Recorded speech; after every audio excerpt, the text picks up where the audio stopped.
Hi, I'm Tiffany Young with IdeateTV, and I'm here with Quentin Lee, Hi.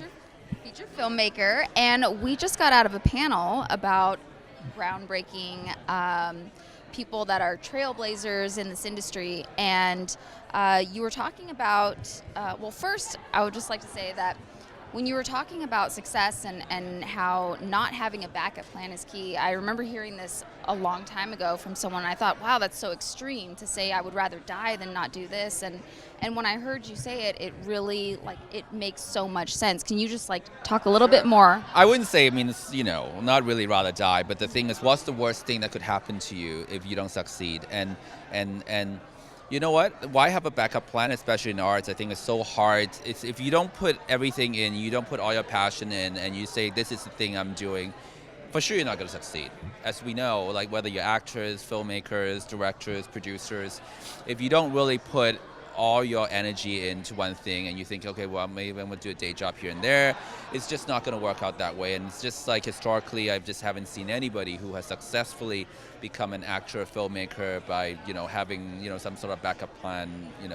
So I guess just try, I guess you have to go all in and try 100%, 120% to be what you really want to do. And at least you've tried. Now, I was here and I listened to you speak, but for the people that weren't here, tell them a little bit about how you knew you wanted to be a filmmaker and a little bit briefly about your journey. Yeah, basically I always wanted to make films, and when I was a little kid in Hong Kong and I didn't know how to get there, and eventually, we immigrated to Montreal in Canada, and I, came to US for school, and basically step by step I worked myself into making films, which basically the first moment was picking up a camera and say, you know what?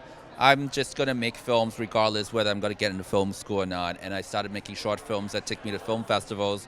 And then I got into film school and make longer films. And particularly for me, that my filmmaking sort of came of age sort of like between traditional media and digital media.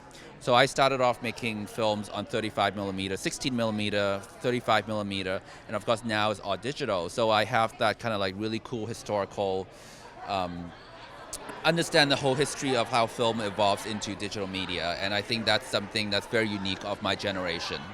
So you've truly adapted to the new times, and tell us a little bit about your upcoming projects, which are really exciting, and where we can go find more information about it.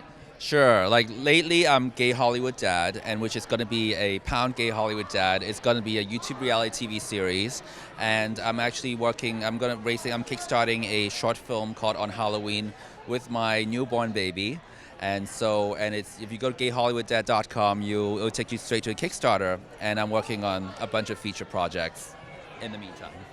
Okay, well, you guys know where to go.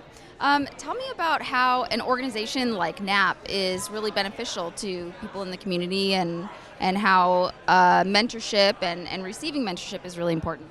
I think that's so great because when I started off, I didn't have these resources. I mean, I barely have, there's no NAAP, there was maybe a couple of Asian American student conference, but now there are all these resources out there like NAAP and like CAM, like a lot of the media organizations that actually help young people to get into, what they really want to do and hook them up with mentors. And I think that, you're very lucky at this, in this generation that you're actually entering the professional field. And what has been the most rewarding experience in your life so far, would you say? Wow. I think recently is having a child. It's really changed my life and changed the way that I look at things a lot compared to not having a child. It's really a life-changing experience, both emotionally and physically. Thank you so much.